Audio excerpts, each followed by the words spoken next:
नमस्कार। आप सभी का स्वागत है प्राचीन भारत के इतिहास के इस सीरीज़ में, जिसमें हम एंशिएंट इंडियन हिस्ट्री के अलग अलग टॉपिक्स को डिस्कस करेंगे, उन्हें जानने, उन्हें समझने की कोशिश करेंगे। अपनी तैयारी के इस दौर में हम कोशिश करेंगे कि एक काल को दूसरे काल के साथ जोड़ कर देखें, उनके बीच की समानताओं असमानताओं को समझने का प्रयास करें, क्योंकि हिस्ट्री का अध्ययन तभी पूरा हो सकता है जब हम सभी सभ्यताओं को एक दूसरे के साथ जोड़ते हुए आगे बढ़ पाएं। पिछली सभ्यता का अपनी बाद की सभ्यताओं में पड़ने वाला प्रभाव, उनके बीच की समानता, उनके बीच की असमानता और इन सभी बातों का भविष्य के ऊपर पड़ने वाला प्रभाव, यही इतिहास को महत्वपूर्ण बनाता है।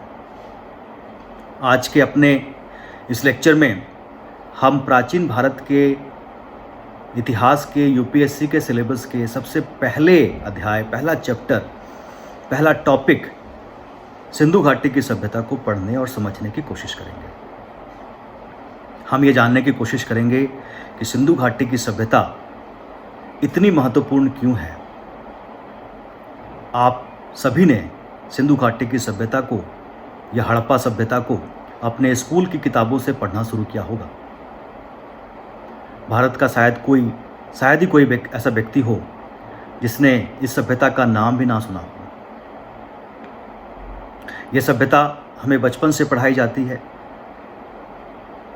हमने इस सभ्यता से मिले हुए अलग अलग साक्ष्यों को अपनी किताबों में तस्वीरों के द्वारा देखा है। यह सभ्यता कहीं ना कहीं हम भारतीयों को भारतीय होने पर गर्व महसूस कराती है। इसका संबंध हमारे स्वतंत्रता संग्राम से रहा है, जहां भारतीय इतिहास को दोबारा लिखने का प्रयास किया गया और भारतीयों के मन में गौरव भरने के लिए इस सभ्यता के द्वारा उनके मन में यह एहसास भरा गया कि हम उस देश से संबंध रखते हैं जिस देश ने सिंधु घाटी की महान सभ्यता इस दुनिया को दिया। प्राचीनतम महान सभ्यताओं में सिंधु घाटी सभ्यता का नाम आता है। इसलिए सिंधु घाटी की सभ्यता को पढ़ते हुए हमें कई बातों का ध्यान रखना पड़ेगा। सबसे पहले हमें यह देखेंगे कि किस प्रकार से इस सभ्यता की खोज की गई। फिर हम इसके अलग अलग फीचर्स या इसके अलग अलग विशेषताओं को समझने का प्रयास करेंगे। ये सभ्यता बाकी सभ्यताओं से अलग कैसे थी, उसको समझने का प्रयास करेंगे। इस सभ्यता का उस समय की महानतम सभ्यताओं के साथ क्या संबंध थे, हम इसको जानने की कोशिश करेंगे। इन लोगों के रहन सहन कैसे थे, हम इसको समझने की कोशिश करेंगे। ये क्या कृषि करते थे, पशुपालन करते थे, व्यापार करते थे, इसको जानने की कोशिश करेंगे। और अंत में इस सभ्यता का विनाश कैसे हो गया, ये विघटित कैसे हो गई, इसका डिक्लाइन कैसे हो गया, डिसइंटीग्रेशन कैसे हो गया, इसको भी जानना जरूरी है। तो आइए शुरू करते हैं अपने इस डिस्कशन को। मेरी कोशिश होगी कि मैं कहानी के तौर पर, स्टोरी के फॉर्मेट में आपको ये समझाऊं, ताकि जो विद्यार्थी अभी अपनी तैयारी को शुरू कर रहे हैं वो इसे आसानी से समझ पाएं। जो विद्यार्थी इतिहास पढ़ चुके हैं उन्हें रिवाइज करने में मदद मिलेगी, और जिन विद्यार्थियों ने अपनी तैयारी पूरी कर ली है और जो एग्ज़ाम देने जा रहे हैं उनके लिए भी कई महत्वपूर्ण तथ्य और कहानियाँ उन्हें इसे याद रखने में मदद करेंगे। तो सिंधु घाटी की शुरुआत करने से पहले मैं बताना चाहूँगा कि ये सभ्यता एकदम से हमारे सामने नहीं आ गई। इतिहास में कई ऐसे घटनाएं होती हैं जो इतिहास के पन्नों में अंकित नहीं की जाती। इसके कई कारण हो सकते हैं कि वो समय और वो लोग जो इस सभ्यता से संबंध रखते थे या तो पूरी तरह से नष्ट हो गए या निष्क्रिय हो गए, या उन्होंने अपनी सभ्यता की महत्ता को आगे बढ़ाने में सफलता हासिल नहीं की। सिंधु घाटी के बारे में भी काफ़ी हद तक ये सभी बातें सही प्रतीत होती हैं। इसे प्रोटो हिस्ट्री या आद्य इतिहास का एक हिस्सा माना जाता है। प्रोटो हिस्ट्री का मतलब प्री हिस्ट्री और हिस्ट्री के बीच का वो पड़ाव जहां लेखन कला विकसित तो हुई, लेकिन उस लेखन को अभी तक समझा नहीं जा सका है, उसे पढ़ा नहीं जा सका है। सिंधु घाटी में हमें कई ऐसे मुद्राएं मिली हैं। मुद्राएं मतलब मुहरें,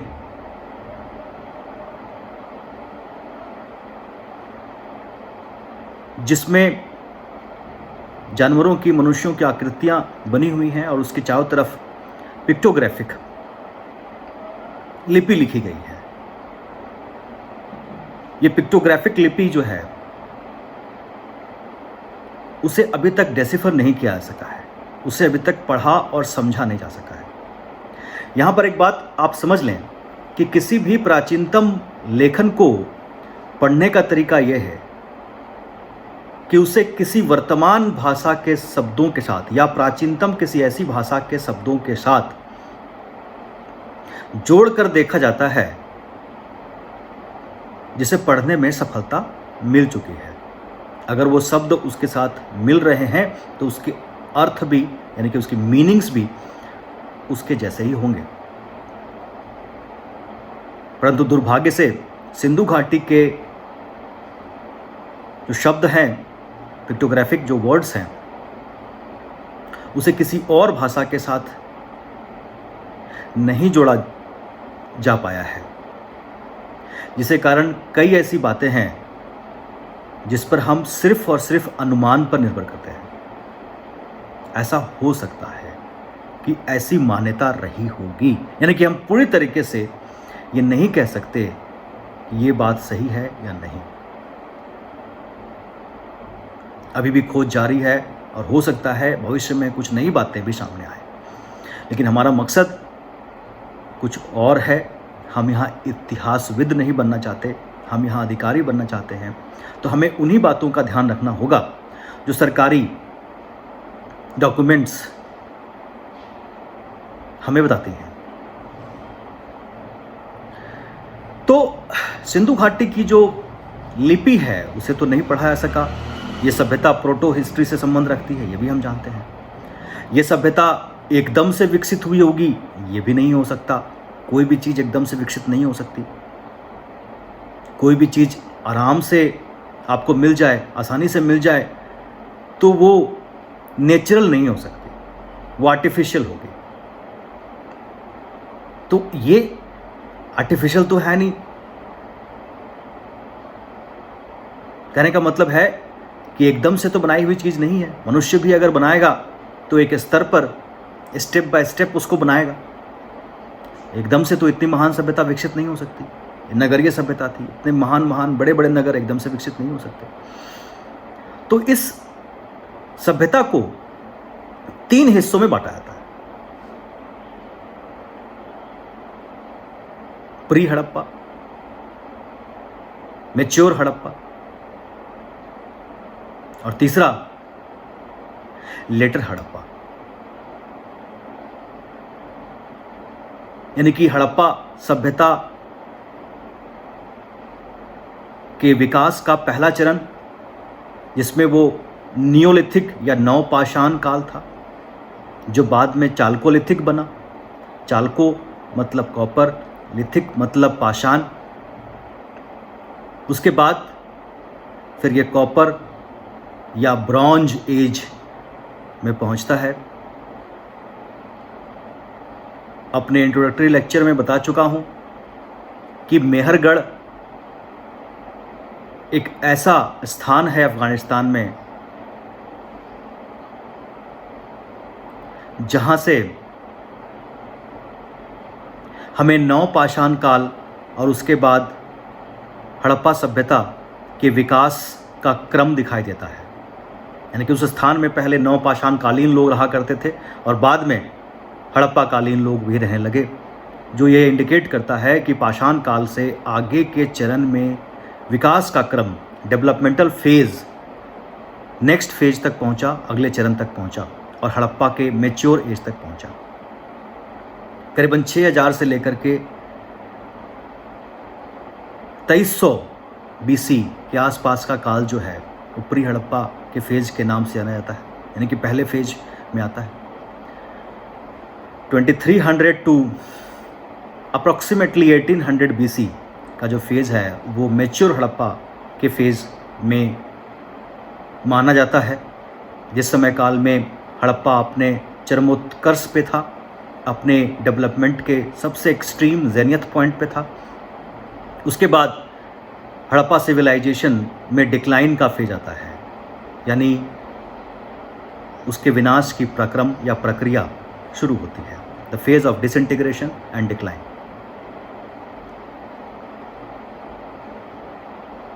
हड़प्पा सभ्यता एक परियों की कहानी की तरह प्रतीत होती है, फेरी टेल जिसको हम कहते हैं।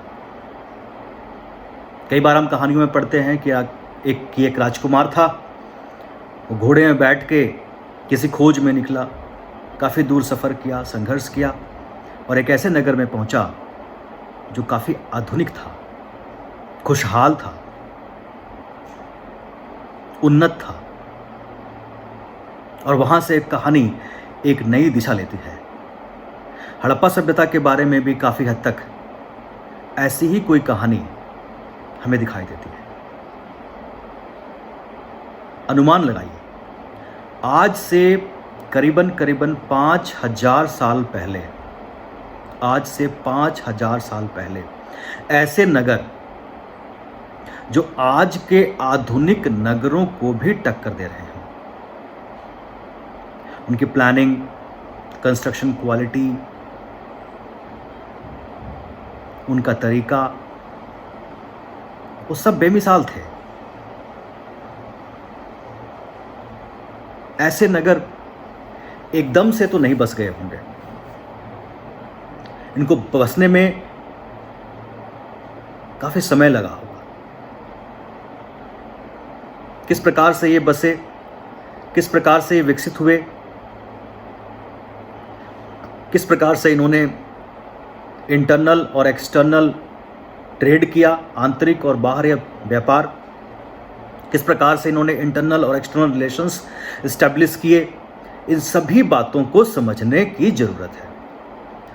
तो सबसे पहला सवाल हमारे जहन में आता है कि इसकी खोज कैसे हुई, सिंधु घाटी सभ्यता को ढूंढा कैसे गया।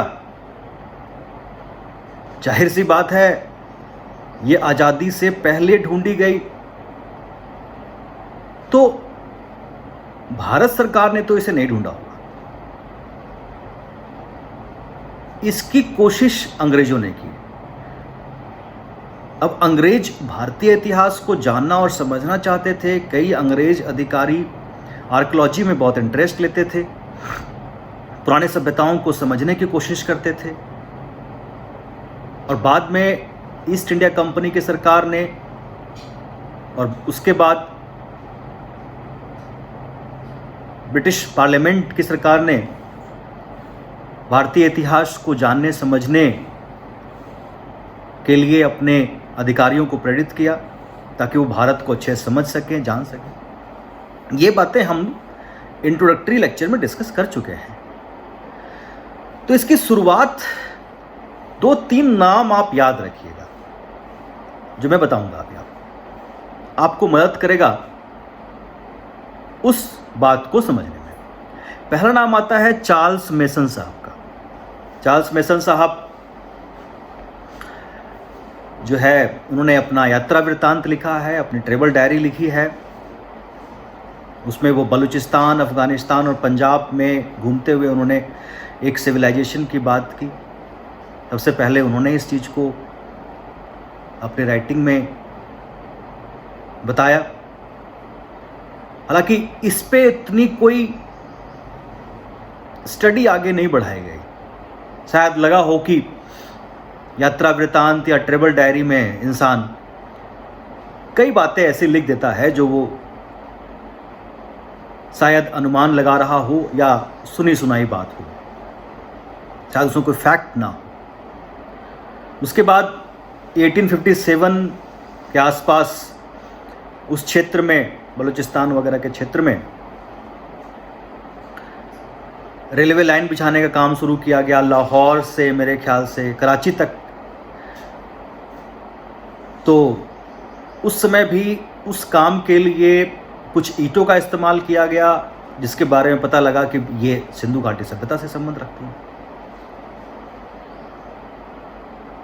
उसके बाद जे फ्लीट साहब का नाम आता है, जिन्होंने 1912 के आसपास तो 3 चीज़ें आ गई। पहला चार्ल्स मैसन, दूसरा 1827 का रेलवे का कंस्ट्रक्शन और तीसरा जे फ्लीट, जिन्होंने कई ऐसे चीज़ें या चिन्ह, अननोन सिंबल्स ढूंढे जो बाद में सिंधु घाटी से संबंध रखते थे, ऐसा पता लगा। जब ये सभी बातें आपस में जोड़ी गई तो काफ़ी क्यूरियोसिटी क्रिएट हुई और सर जॉन मार्शल, जो उस समय आर्कियोलॉजिकल सर्वे ऑफ इंडिया के डायरेक्टर थे, उन्होंने इसकी खोज या इसकी खुदाई करके सभ्यता को ढूंढने की शुरुआत की। बाद में 1921 के आसपास दयाराम साहिनी ने हड़प्पा नामक स्थान की खुदाई की और उन्हें पता लगा कि यहाँ एक महान सभ्यता कभी विकसित रही होगी। शुरुआत में तो अंग्रेज़ों को ऐसा लगा कि ये तो कोई भारतीय काम लगता नहीं है, इतनी महान सभ्यता, इतने महान नगर भारतीय बना लें, ऐसा प्रतीत नहीं होता। क्योंकि जाहिर सी बात है, क्योंकि उसके बाद ऐसा विकास का क्रम देखा नहीं गया, तो विश्वास करने योग्य बात भी नहीं थी। तो खुदाई आगे बढ़ी, पता लगा, कई सारी चीज़ें सामने आई, तो पता चला कि ये महानतम सभ्यता है, वो उसका संबंध भारत से ही है। बाद में रखालदास बनर्जी ने मोहनजोदड़ो की खुदाई की और इसके बाद परत दर परत नई नई बातें सिंधु घाटी के संबंध में पता लगने लगी। पहले तो लग रहा था कि सिर्फ एक हड़प्पा शहर ही है, लेकिन जैसे जैसे खुदाई का दायरा बढ़ता चला गया, वैसे मोहनजोदड़ो, राखी गढ़ी, कालीबंगा, बनावली, लोथल, सुरकातंजोड़, इतने बड़े भौगोलिक क्षेत्र में एक सभ्यता बसी हुई थी 5000 साल पहले, इसका पता चला। इसका दायरा बहुत बड़ा था। उत्तर में जम्मू कश्मीर के मांडा से लेकर के महाराष्ट्र में दक्षिण में दैमाबाद तक, ईरान पाकिस्तान बॉर्डर के मकरान तट से, जहां सुतकाजन दौड़ नामक स्थान से लेकर के पश्चिम में, पूर्व में उत्तर प्रदेश के आलमगीरपुर तक ये फैला हुआ था। अब आप क्षेत्र देखिए, जम्मू कश्मीर से लेकर के महाराष्ट्र और पूरा पाकिस्तान कवर करके, ईरान पाकिस्तान बॉर्डर से लेकर के उत्तर प्रदेश, इतने बड़े क्षेत्र में सभ्यता के से संबंध रखने वाले अलग अलग शहरों की खोज की गई और इन सब में एक ही समानता थी। सारी बातें समान थी, सिर्फ एक समानता नहीं थी, बल्कि हर एक चीज आपस में मिलते जुलते थे। नगर नियोजन, टाउन प्लानिंग, अटेंसिल्स, बर्तन तांबे कांसे के, मिट्टी के बर्तन, पॉटरीज, कलाकृति, ज्वेलरी, घर बनाने के तरीके सभी बराबर थे।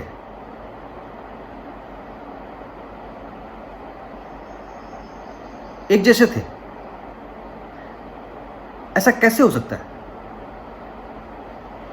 आज से 5000 साल पहले इतने बड़े भौगोलिक क्षेत्र में इतने शहर और सभी शहरों में एक ही तरह की चीजों का इस्तेमाल। सोच के देखें तो काफी हद तक हम अनुमान तक नहीं लगा पाते। इन सभी नगरों के बनाने के तरीके एक जैसे हैं, लोगों के रहन सहन की चीजें एक जैसी, खान पान एक जैसा, जानवर एक जैसे पाल रहे हैं, ज्वेलरी एक तरह के पहन रहे हैं।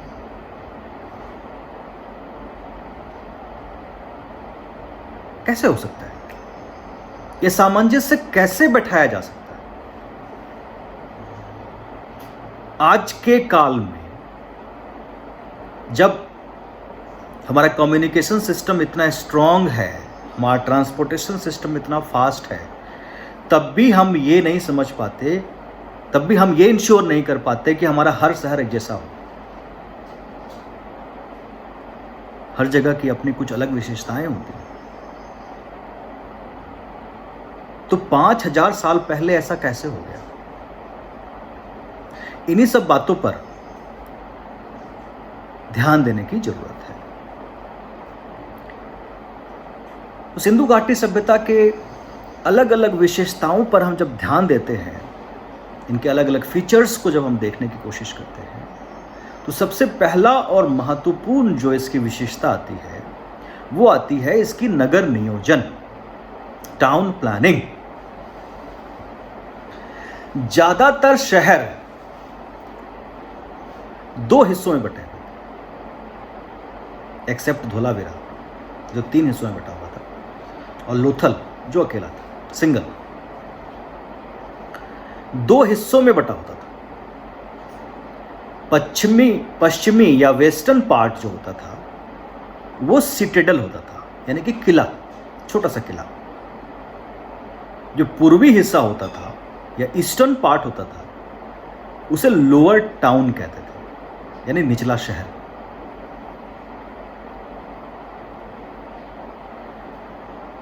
सिटेडल में सभी विशेष बड़े भवन हुआ करते होंगे। शायद ये एडमिनिस्ट्रेटिव बिल्डिंग्स यहीं हुआ करते होंगे, या सभी इंपॉर्टेंट बिल्डिंग्स यहीं हुआ करते होंगे। महत्वपूर्ण मकान जिसको हम कहते हैं, प्रशासकीय जो ऑफिस होता है शायद हो सकता है वहाँ रहा होगा, क्योंकि ये जमीन से ऊंचे टीले में या कच्चे ईंटों के बने चबूतरे में बनाया जाता था। शायद कोशिश ये रही हो कि वहाँ से निचले शहर के ऊपर आसानी से नजर रखी जा सके। सभी महत्वपूर्ण भवन जैसे विशाल स्नानागार, ग्रेट बाथ, ग्रेट ग्रेनरी, भंडार गृह जिसको हम कहते हैं, जहां अनाज को इकट्ठा रखाया था, असेंबली हॉल,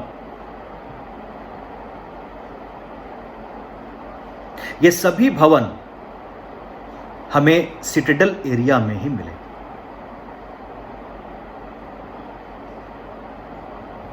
निचला शहर बड़ा विशिष्ट था, बड़ा इंटरेस्टिंग था, कमाल की बात थी। ग्रिड पैटर्न मतलब बॉक्सेस, ऐसा लगता है जैसे कि बॉक्सेस बनाए हुए हैं और उसके अंदर बिल्डिंग्स और घर बने हुए हैं। हर एक सड़क, मैं सिर्फ मेन सड़क की बात नहीं कर रहा, जो इंटरनल रोड्स होते हैं, जो गलियां होती हैं, वो भी एक दूसरे को राइट एंगल पे काट रही हैं, 90 डिग्री। ये नहीं कि एक सड़क ऐसे जा रही है दूसरी सड़क साइड से होकर गुजर रही है, ऐसे नहीं। हर एक रोड एक दूसरे को राइट एंगल पे काट रही है। इसी कारण से ग्रिड पैटर्न बना।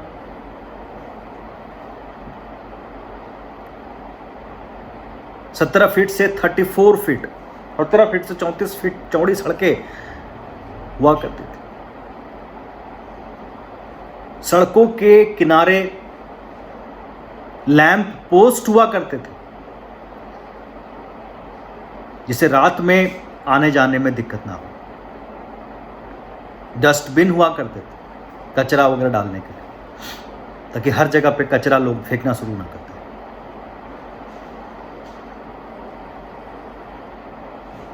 आज से 5000 साल पहले इमेजिन करना भी मुश्किल होता है ऐसा शहर जो इतना प्लान्ड। कमाल की बात। आगे बढ़ते हैं। घर के दरवाजे और खिड़कियां मेन सड़क की तरफ नहीं खुलती थी। क्यों ऐसा होता था? सीधी सी बात है कि सिंधु घाटी के लोग व्यापार किया करते थे। उनकी इकोनॉमी ट्रेड पे बेस्ड थी। तो व्यापार करेंगे तो बाहर के लोग उनके शहरों में भी आएंगे, वो भी बाहर के लोगों के शहरों में जाएंगे, चाहे वो अपना सामान बेचने के लिए आए, चाहे यहां से कोई सामान खरीदने के लिए आए। तो अपनी प्राइवेसी को मेंटेन करने के लिए मेन सड़क में वो दरवाजे और खिड़कियां नहीं रखते होंगे। दरवाजे और खिड़कियां इंटरनल रोड्स या गलियों की तरफ ही हुआ करते थे।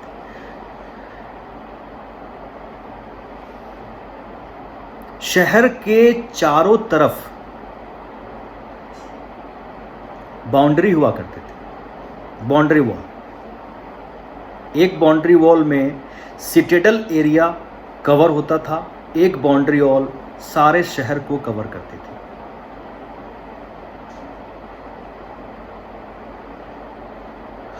शायद ये सिक्योरिटी के लिए किया गया हो, अपने एरिया को डिफाइन करने के लिए किया गया हो, बारबेरिक अटैक से बचने के लिए किया गया हो, डकैतों, लुटेरों, चोरों से बचने के लिए किया गया हो।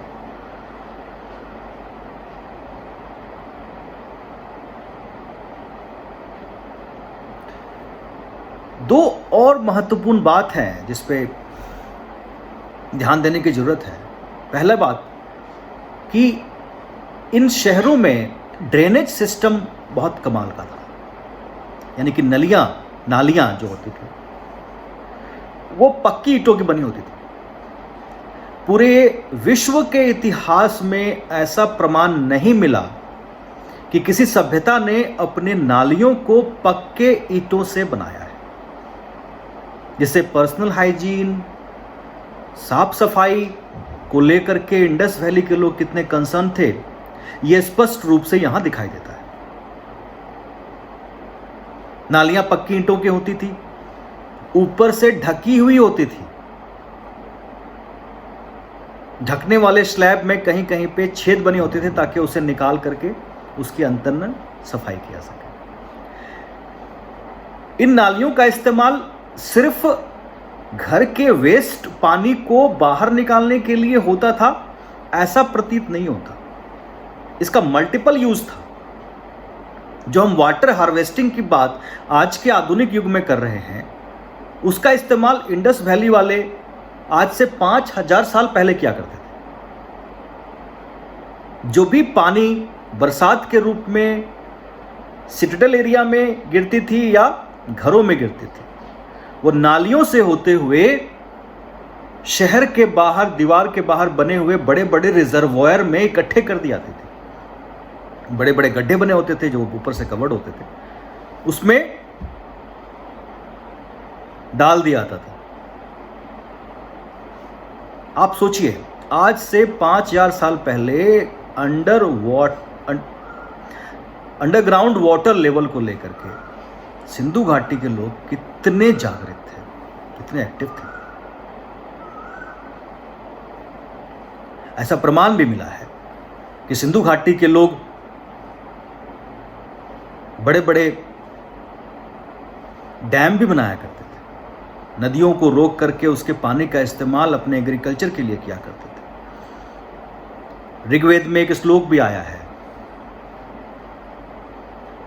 जिसका अर्थ मैं आपको बताता हूं। कहा गया कि काले असुर ने सर्प का रूप लेकर नदियों को अपनी जकड़ में जकड़ दिया। लोग प्यास से मरने लगे, जानवर त्राहिमाम करने लगे। तभी इंद्र ने अपने चक्कों के प्रहार से असुर के इस जकड़ को ढीला किया और नदियों को मुक्त किया। हम ये भी जानते हैं कि ऋग्वेद में इंद्र को पुरंदर कहा गया और सिंधु घाटी के अलावा कोई और सभ्यता उस समय किले बनाती हो ऐसा प्रतीत नहीं होता। तो ये कन्फ्रंटेशन की बात जो है हम वैदिक काल में करेंगे, लेकिन इतना समझ लीजिए कि जो इंद्र जिस असुर को अपने रथ के चक्कों से मार के नदियों को छुड़ा रहे हैं, असल में वो सिंधु घाटी के लोगों के द्वारा बनाया गया बांध था, जिसके कारण वाटर सप्लाई काफी कम हो गई आगे के क्षेत्रों में।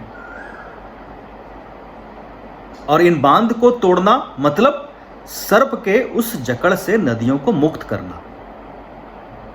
तो इस तरीके से सिंधु घाटी के लोग नदियों के बहाव को रोककर उस पानी का इस्तेमाल अंडरग्राउंड वाटर का सही रखना, ड्रेनेज सिस्टम के थ्रू,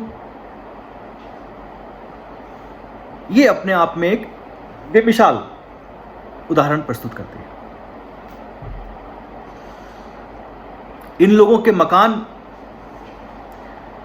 आप गांव के बने हुए किसी मकान के साथ उसको जोड़ सकते हैं, या फिर मैं ऐसा कहूं कि दक्षिण भारत में या फिर समुद्री इलाकों में बने हुए मकान को आप उस तरह से देख सकते हैं। ये ऐसे मकान होते थे जिसमें बीच में आंगन होता था, चारों तरफ कमरे होते थे। ये मकान ऊंचे चबूतरे के ऊपर बनाया जाता था ताकि हाई टाइड या नदियों का बाढ़ जब आए, पानी भरे, तो वो आसानी से घर के अंदर न जा सके। इन मकानों में किचन का कमरा भी होता था, रसोई भी होती थी, बाथरूम भी हुआ करता था। बाथरूम में फर्श पक्की ईंटों का बना होता था। पक्की ईंटें, चूना मिट्टी, जिप्सम इत्यादियों का इस्तेमाल करके उसे इतना मजबूत कर दिया जाता था कि पानी जमीन में ना जाए और कीचड़ बाहर ना आ सके। ये इसका स्लोप, इसका ढलान इस तरह से बनाया जाता था कि पानी पड़ते ही वो सीधे नाली की तरफ चला जाए और उससे नाली से होता हुआ वो बाहर गलियों में जो नालियां हैं वहां चले जाए। उन नालियों से होता हुआ वो मेन नाली में, मेन सड़क के नाली में चले जाते थे पानी, और सारा का सारा वेस्ट वाटर शहर के बाहर भेज दिया था। ज्यादातर मकान एक तल्ला हुआ करते थे, लेकिन कई जगहों पे 2 तल्ले मकान के भी प्रमाण मिलते हैं। शायद ये बड़े व्यापारियों के या अधिकारियों के मकान रहे होंगे।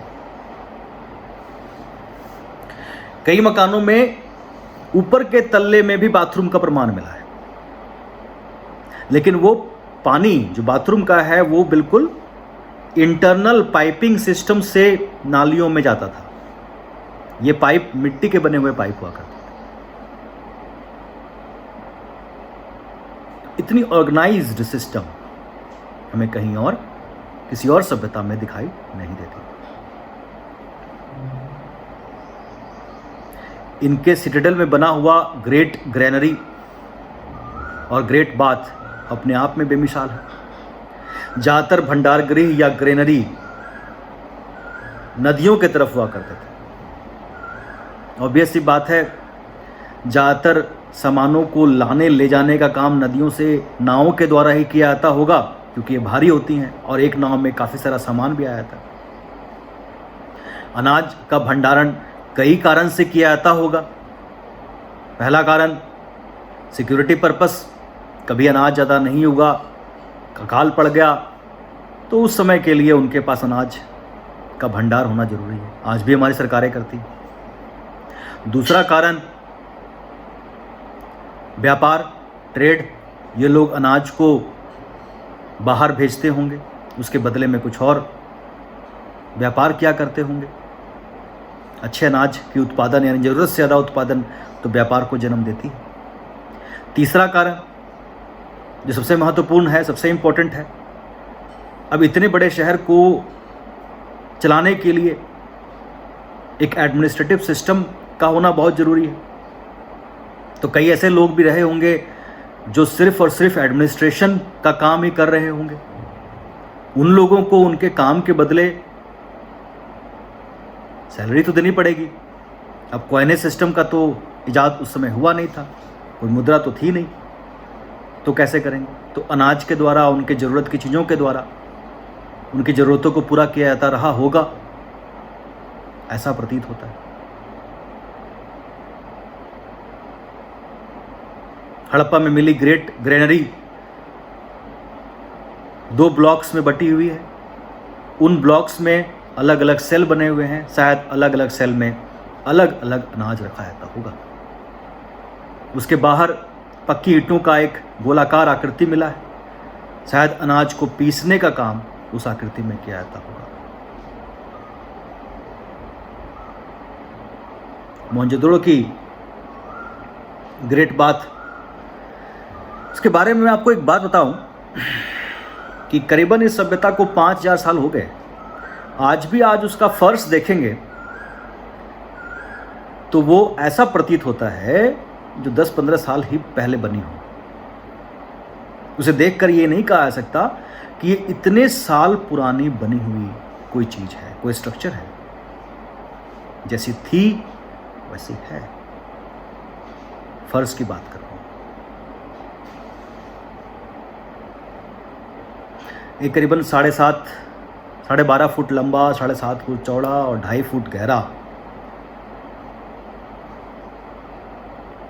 एक स्विमिंग पूल या आप तालाब कह लें, उसके चारों तरफ बरामदा था और उसके चारों तरफ कमरे बने होते थे। शायद कपड़े बदलने के लिए या किसी और पर्पस के लिए वो कमरे बने हुए। उन्हीं में से एक कमरे में कुआं होता था, शायद जिसका इस्तेमाल उस स्विमिंग पूल में पानी भरने के लिए किया जाता हो। इस स्विमिंग पूल के दोनों तरफ, अगर ये स्विमिंग पूल है तो उसके दोनों तरफ, इसकी लंबाई के दोनों तरफ सीढ़ियां बनी हुई थी आमने सामने। इस स्विमिंग पूल को भरने के लिए या खाली करने के लिए उसमें एक छेद बनाया हुआ था जिसको तोड़ दिया जाता था। सारा का सारा पानी अंदर ही अंदर इंटरनल पाइपिंग सिस्टम से नालियों में चल करके बाहर चला जाता था। जब उसे भरना होता था तो उस छेद को पहले भरा जाता था, उसके सूखने का इंतजार किया जाता था, उसके बाद उसमें पानी भर के उसे भर दिया था। इसका इस्तेमाल किस कारण से किया जाता होगा, इस पे विद्वानों में मतभेद है। कोई इसे धार्मिक आयोजन के लिए इस्तेमाल किए जाने पर बल देते हैं, तो कोई कहते हैं कि ये कॉमन बाथिंग या जो अपर क्लास है उसके लेज़र के लिए बनाया गया। कारण जो भी रहा हो हमें नहीं पता, लेकिन अपने आप में इसका कंस्ट्रक्शन बेमिसाल है। तो टाउन प्लानिंग सिंधु घाटी सभ्यता की सबसे महत्वपूर्ण फीचर है, विशेषता है। देखिए, टाउन, सिटी, जब हम टाउन और सिटी की तरफ इशारा करते हैं या उसको हम देखते हैं तो जायज़ सी बात हमारे जहन में आती है कि किसी भी टाउन या सिटी की इकोनॉमी व्यापार पर निर्भर करेगी। जहां व्यापार नहीं होगा वो शहर नहीं कहा जा सकता या शहर बन ही नहीं सकता। गांव की इकोनॉमी एग्रीकल्चर पे बेस्ड होती है, क्लोज्ड होती है। शहर की इकोनॉमी पूरी तरीके से ट्रेड पे, व्यापार पे निर्भर करती है, ओपन होती है। तो शहरीय सभ्यता सिर्फ एक ही तरफ इशारा करती है कि सिंधु घाटी के लोग पूरी तरीके से व्यापार पर निर्भर करते रहे होंगे।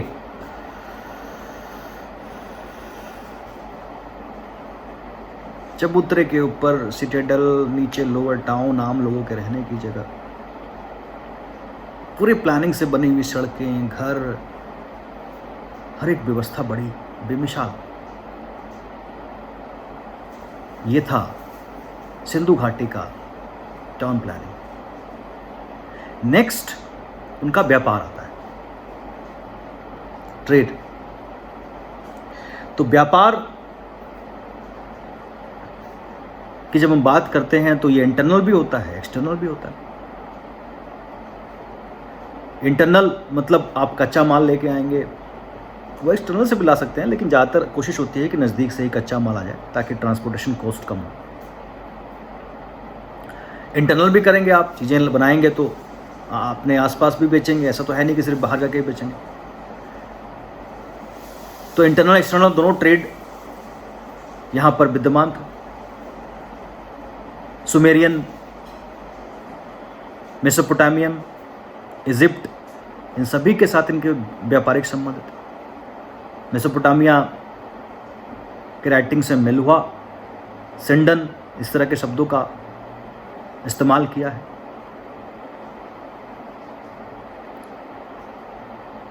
तो ये लोग किस तरह की चीज़ों को अपने पास लेके आते थे और किस तरह की चीज़ों को ये बाहर भेजते थे, इसे समझने की ज़रूरत है।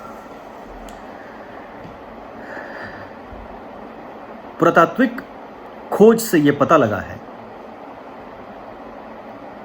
कि कर्नाटक के कोलार माइंस से ये सोना लेके आते थे,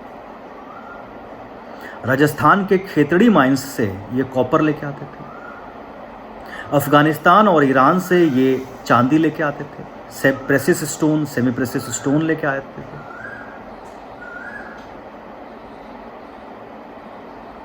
और इन सभी को अपने यहाँ ज्वेलरी में तब्दील करके ये अलग अलग सभ्यताओं में इसका निर्यात करते थे। ज्वेलरी तो आज भी हमारे देश में बहुत एक्सपोर्ट किया था।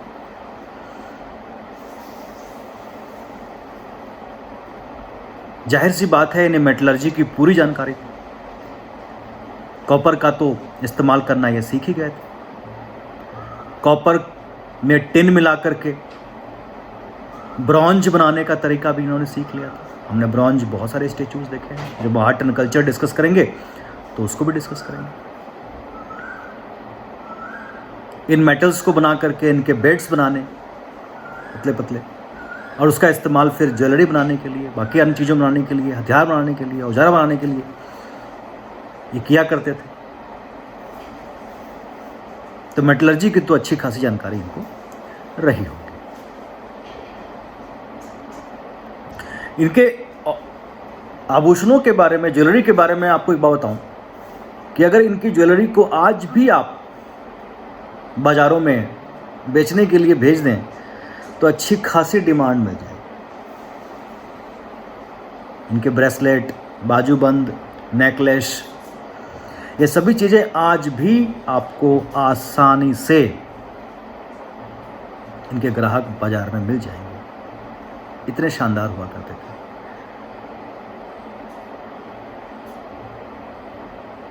आयात में शायद ये लग्जरी आइटम्स किया करते होंगे, परफ्यूम वगैरह किया करते होंगे, लेदर की चीज़ें किया करते होंगे, जिसके प्रमाण हमें नहीं मिले। इसके साथ साथ एक और चीज़ जिसका प्रोडक्शन सिर्फ और सिर्फ सिंधु घाटी सभ्यता के लोग ही करते थे, और वो था सिंडन, यानी कि कॉटन। तो कॉटन के क्लोथ्स का एक्सपोर्ट सिर्फ और सिर्फ सिंधु घाटी सभ्यता के लिए किया गया। यानी कि हम सिंधु घाटी की सभ्यता से लेकर के आज तक हैंडलूम एक्सपोर्ट करते आए। आज भी भारत की हैंडलूम, पावरलूम नहीं, हैंडलूम की डिमांड बहुत ज़्यादा है। हैंडलूम मतलब हाथ से बनाया गया, चरखा। तो महात्मा गांधी चरखे का इस्तेमाल किया करते थे, वैसा ही चरखा सिंधु घाटी की सभ्यता के लोग किया करते थे, और लगभग हर घर में चरखे का प्रमाण भी मिला है। सिर्फ कपड़ा बनाते नहीं थे, बल्कि कपड़े पे अच्छी तरीके से प्रिंट, शायद लकड़ी के जो पुराने इस्तेमाल किया करते थे लकड़ी के खांचे, जिसमें अलग अलग डिज़ाइन बना करके रंग में लगा के उसको इम्प्रिंट करने की जो चलन हमारे छोटे शहरों में और गाँव में है, शायद उसकी शुरुआत इंडस वैली में हो चुकी थी।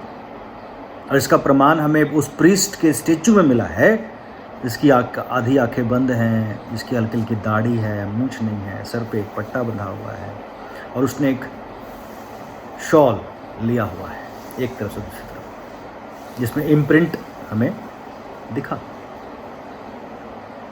तो इस तरीके से सिंधु घाटी के लोग सिर्फ कॉटन के कपड़े को बुनते ही नहीं थे, उनको प्रिंट भी किया करते थे। ये व्यापार नाव के द्वारा होता था, जाहिर सी बात है, विदेशों में सामान भेजेंगे तो नाव से ही जाएगा। इंटरनल ट्रेड भी काफ़ी हद तक नावों से होता था और जमीन के रास्ते से भी बैलगाड़ियों के द्वारा ये लोग व्यापार किया करते थे।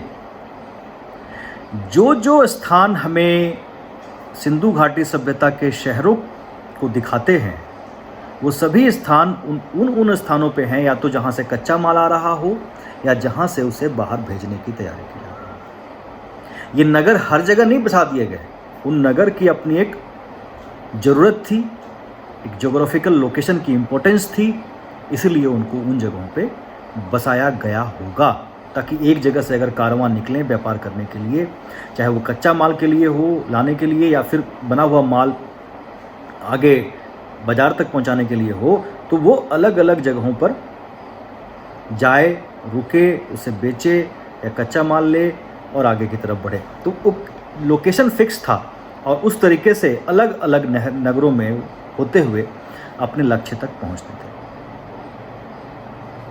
तो ये जो नगर हैं वो व्यापारिक केंद्र थे और वहां व्यापारियों का आना जाना लगा रहता था। तो इस तरीके से सिंधु घाटी सभ्यता की नगर नियोजन और व्यापारिक गतिविधि को हमने यहाँ पर डिस्कस किया। अपने अगले लेक्चर में हम चर्चा करेंगे उनके religious belief, cultural belief and art and craft. तब तक के लिए नमस्कार।